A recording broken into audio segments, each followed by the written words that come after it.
बात कर लेते हैं EB-2 national interest waiver visa के ऊपर, जो कि डायरेक्ट ग्रीन कार्ड है। मैं थोड़ा सा इसको आसान करने की कोशिश करता हूँ। EB-2 NIW सेकंड कैटेगरी है एम्प्लॉयमेंट बेस्ड ग्रीन कार्ड्स की।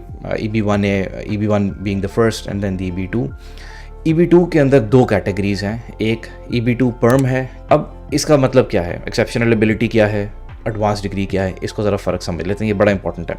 ये प्री रिक्विजिट है। इसका प्री रिक्विजिट का मतलब ये है कि हमने पहले इस चीज़ को पूरा करना है, हमने डिसाइड करना है कि आया हम एडवांस डिग्री वाले लोग हैं या हम एक्सेप्शनल एबिलिटी वाले लोग हैं। USCIS कहता है कि या तो आप मास्टर्स या PhD हों अगर आप एडवांस डिग्री में अपने आप को कैटेगराइज करना चाहते हैं। अगेन ये प्री रिक्विजिट की बात हो रही है, सिर्फ इसकी बेसिस पे आपको EB-2 नहीं मिलेगा NIW, उसकी आगे डिटेल में बात करते हैं। लेट्स से आपने मास्टर्स किया हुआ है या आपने PhD की हुई है, तो आपका प्री रिक्विजिट सीधा सीधा पूरा हो गया।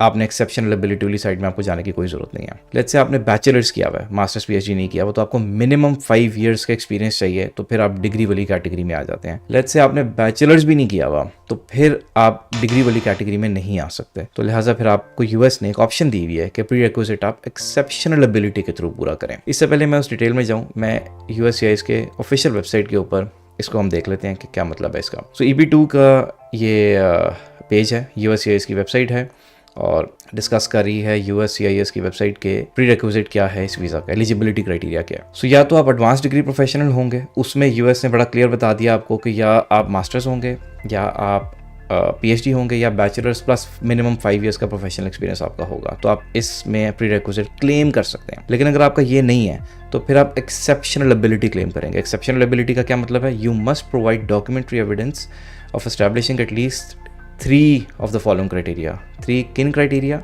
कौन से क्राइटेरिया में से, ये वाले, ये जो इन्होंने 7 बुलेट्स दिए हैं। नंबर 1, आप अपनी डिग्री, डिप्लोमा, सर्टिफिकेशंस वो अटैच करेंगे। उसके बाद आपका लीडिंग या critical role in the last 10 years, आपने जहाँ भी काम किया, बेशक आपकी डिग्री नहीं है लेकिन आप 10 साल से कहीं काम कर रहे हैं, तो उसमें आप क्रिटिकल रोल, आपका इंपॉर्टेंस क्या थी आपकी कंपनी के अंदर, आप वो चीज़ें यहाँ पे डिफाइन कर सकते हैं। आपकी अच्छी मेंबरशिप्स भी हैं, आप डिफरेंट मेंटोरशिप देते हैं डिफरेंट इनक्यूबेटर्स को, एक्सेलरेटर्स को, आप एडवाइज़र हैं डिफरेंट कंपनीज में, तो ये मेंबरशिप्स वहाँ पे आपकी आ जाएंगी इस क्राइटेरिया के अंदर। फिर आपने कोई ऐसी लाइसेंस लिया हुआ है, कोई ऐसी डिग्री की हुई है जो करिकुलम डिग्री नहीं है, बट अगेन वो कोई सर्टिफिकेशन है, जिस तरह ऑनलाइन आप सर्टिफिकेशंस करते हैं, वर्चुअल यूनिवर्सिटी है या गूगल की सर्टिफिकेशंस हैं, वो इसमें आ जाएंगी। आप कंपनी ऐसी चला रहे हैं या आपकी पोजीशन ऐसी है जहाँ पे आप अच्छा पैसा कमा रहे हैं, सो आपकी हाई सैलरी है। उसके अलावा आपका इंडस्ट्री में कंट्रीब्यूशन है। लेट्स से आपने कोई ऐसा पेटेंट बना लिया, आपने कोई ऐसी प्लगइन बना दी, आपने कोई ऐसी बुक लिख दी जो इंडस्ट्री को फ़ायदा दे रही है।